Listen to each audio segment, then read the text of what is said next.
আসসালামু আলাইকুম রহমতুল্লাহ। মিড রেঞ্জের কাস্টমারদের আকর্ষিত করতে ওপো বাংলাদেশ তাদের এফ সিরিজের ফোনগুলোতে নানান ফিচার ঠেসে বাজারে রিলিজ করে। সেই ধারাবাহিকতায় এবার ওপো তাদের এফ সিরিজে যুক্ত করলো আরও একটি নতুন স্মার্টফোন ওপো F19 প্রো। আবার এই একই ফোন অন্যান্য দেশে রিলিজ হয়েছে A94 নামে। F19 প্রো কিংবা A94 মডেল নাম্বার যাই হোক না কেন, এর ভিতরে কি আছে সেটাই আমাদের দেখার বিষয়। ক্যামেরার পিছনে উমর এবং ফাহাদকে নিয়ে পুরো ভিডিও জুড়ে আপনাদের সাথে রয়েছে আমি সাইফুল ইসলাম বিপুল। আপনারা দেখছেন টেকহোম।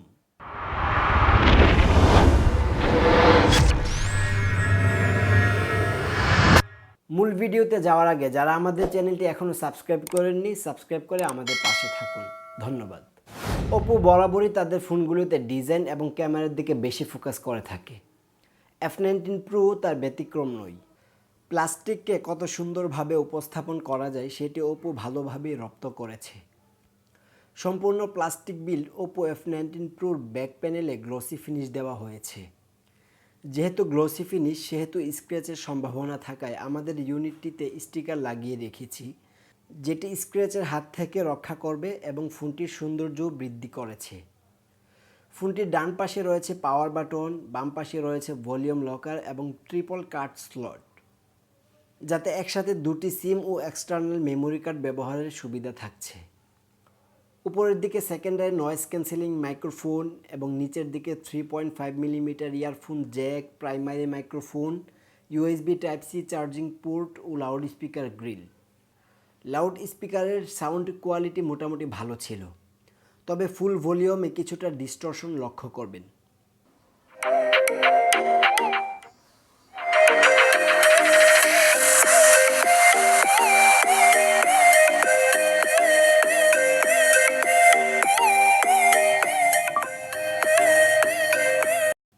ফোনটির থিকনেস 7.8 মিলিমিটার এবং ওজন 172 গ্রাম। থিকনেস এবং ওজন কিছুটা কম হওয়ায় এক হাতে ইউজ করতে কোনো সমস্যা হবে না। ফোনটি পাওয়া যাবে মোট দুটি কালারে। আমাদের ইউনিটটি হচ্ছে ফ্যান্টাস্টিক পার্পেল এবং অন্যটি হচ্ছে ফ্লুইড ব্ল্যাক। ওপো F19 প্রোতে থাকছে 6.43 inch super AMOLED display panel. Full HD plus রেজুলেশনের এই ডিসপ্লের পিক্সেল ডেনসিটি 409 ppi এবং এর ব্রাইটনেস 430 নিটস। বেশিরভাগ সিচুয়েশনে এর ব্রাইটনেস যথেষ্ট হলেও ডিরেক্ট সানলাইটে কিছুটা প্রবলেম ফেস করতে হতে পারে। তাছাড়া এটি regular 60 hertz refresh rated display touch response, colour negativity, viewing angle নিয়ে কোনো ইস্যু নেই। ডিসপ্লের চিনটা আরেকটু নেরু রাখলে দেখতে আরও ভালো লাগতো, তবে টপ লেফটে থাকা পাঁচুল ক্যামেরা কাটআউটটি যথেষ্ট মিনিমাল হওয়ায় ভিডিও দেখার সময় চোখে পড়বে না তেমন। বাই দ্য ওয়ে, এতে থাকছে ওয়াইড বাইন্ড L1 সার্টিফিকেট। যারা ওটিটি প্ল্যাটফর্মগুলোতে ভিডিও দেখেন তাদের জন্য এটি দরকারি একটি ফিচার। সিকিউরিটি সেন্সর হিসেবে এতে থাকছে আন্ডার ডিসপ্লে ফিঙ্গারপ্রিন্ট সেন্সর, যার পজিশন আরেকটু উপরে হলে রিচ করতে আরও সুবিধা হতো, তবে বাজেট বিবেচনায় এর আনলকিং স্পিড ঠিকঠাক ছিল। ক্যামেরা এবং ডিজাইনের দিকে নজর দিতে যেয়ে ওপো বরাবরই পারফরমেন্সের দিকটা এড়িয়ে যাচ্ছে। ওপো F17 প্রো এর মতো F19 প্রোতেও ব্যবহার করেছে MediaTek Helio P95 octa core processor. 12 nanometre এই প্রসেসরের সর্বোচ্চ ক্লক স্পিড 2.2 GHz, আর জিপিইউ হিসেবে থাকছে পাওয়ার VR GM9446। দেশের বাজারে ফোনটি পাওয়া যাবে 8/128GB ভেরিয়েন্টে, যার র্যাম টাইপ LPDDR4X এবং স্টোরেজ টাইপ UFS 2.1।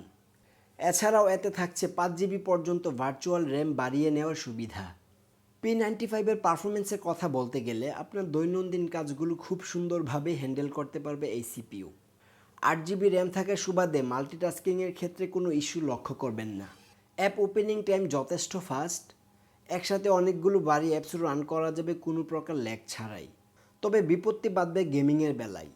এতে পাবজি বাই ডিফল্ট সাজেস্ট করছিল ব্যালেন্স গ্রাফিক্সে মিডিয়াম ফ্রেম রেটে, তবে ডিফল্ট সেটিংয়ে পাবজি রান করতে যে কোনো প্রকার ল্যাগের দেখা পাইনি বললেই চলে। এক কথায় যদি বলি, গেমিংয়ের জন্য এই প্রাইস রেঞ্জে মার্কেটে এর চেয়ে বেটার অপশন রয়েছে। যারা 25 থেকে 30 হাজারের মধ্যে গেমিংয়ের জন্য ফোন খুঁজছেন তাদের জন্য এটিকে এড়িয়ে যাওয়াই ভালো হবে। আউট অফ দ্য বক্স এতে থাকছে ColorOS 11.1 বেসড অ্যান্ড্রয়েড 11। আর সবাই জানেন ColorOS মোটামুটি ব্লুটুথের ফ্রি একটি ইউআই। এবার এই ফোনটির সবচেয়ে ভালো দিক এর ক্যামেরা নিয়ে কথা বলা যাক। Oppo F19 Proতে থাকছে মোট 5টি ক্যামেরা, যার মেইন ক্যামেরাটি 48 মেগাপিক্সেলের f1.7 অ্যাপারচারের। রিয়ারে আরও থাকছে 8 মেগাপিক্সেলের আলট্রা ওয়াইড, 2 মেগাপিক্সেলের ডেপথ ও 2 মেগাপিক্সেলের ম্যাক্রো ক্যামেরা। আর সেলফি তোলার জন্য ফ্রন্টে রয়েছে 32 মেগাপিক্সেলের f2.4 সেলফি ক্যামেরা। ডেলাইটে এর তোলা ছবি যে কাউকে মুগ্ধ করবে। ছবিতে প্রচুর পরিমাণ ডিটেল পাবেন। ছবির কালার, শার্পনেস, ডাইনামিক রেঞ্জ সব কিছুই ঠিকঠাক লেগেছে।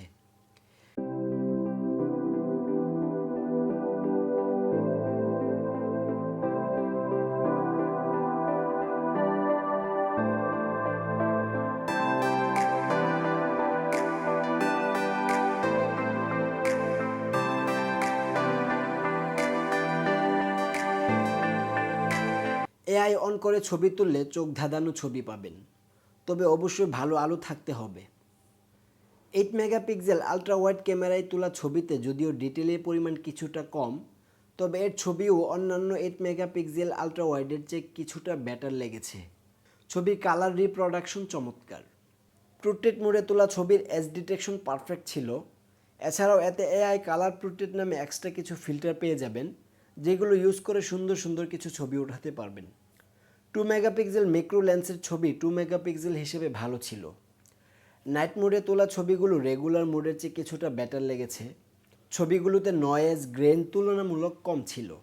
32 মেগাপিক্সেল সেলফি ক্যামেরা দিয়ে বিউটিফিকেশন অফ করে ছবি তুললে ছবির ফেস টোন, কালার, শার্পনেস ঠিকঠাক দেখায়। অন্যথায় ফেস স্মুথ করে ফেলে, যেগুলো দেখতে তেমন ভালো লাগে না। এছাড়া সেলফি ক্যামেরার ডাইনামিক রেঞ্জ, হোয়াইট ব্যালেন্স নিয়ে সন্তুষ্ট হতে পারেনি। রিয়ার ক্যামেরায় ভিডিও রেকর্ড করা যাবে সর্বোচ্চ 4K 30 ফ্রেম পার সেকেন্ডে, তবে ইআইএস কাজ করে 1080p 30 ফ্রেম পার সেকেন্ডের বেলায়। এছাড়াও ভিডিওতে আরও থাকছে slow motion, AI colour portrait video, dual view video ইত্যাদি। পাওয়ার সোর্স হিসেবে Oppo F19 Proতে থাকছে 4310 mAh এর ব্যাটারি, আর যাকে চার্জ করতে বক্সে দেওয়া হয়েছে 30 ওয়াটের ফাস্ট চার্জার, যা দিয়ে ফুল চার্জ করতে সোয়া 1 ঘন্টার মতো সময় লাগবে। আর ব্যাটারি ব্যাকআপের কথা যদি বলি, হেভি ইউজে একদিনের কাছাকাছি ব্যাটারি ব্যাকআপ পাবেন এর থেকে, আর নর্মাল ইউজে তার চেয়ে কিছুটা বেশি, তবে অবশ্যই সেটি আপনার ইউজের উপর নির্ভর করবে। তো এই ছিল Oppo F19 Pro এর বিস্তারিত খুঁটিনাটি বিষয়। যারা স্টাইলিশ ফোন, ভালো ক্যামেরা এবং ভালো ব্যাটারি ব্যাকআপ চান, তাদের পছন্দের তালিকায় রাখতে পারেন একে। আর যারা কিনা গেমিংয়ের জন্য ফোন খুঁজছেন, তাদের জন্য এটিকে এড়িয়ে যাওয়াই ভালো হবে। সো আজ এই পর্যন্তই, দেখা হচ্ছে পরবর্তী ভিডিওতে ইনশাআল্লাহ। সেই পর্যন্ত সবাই ভালো থাকুন, সুস্থ থাকুন, আল্লাহ হাফেজ।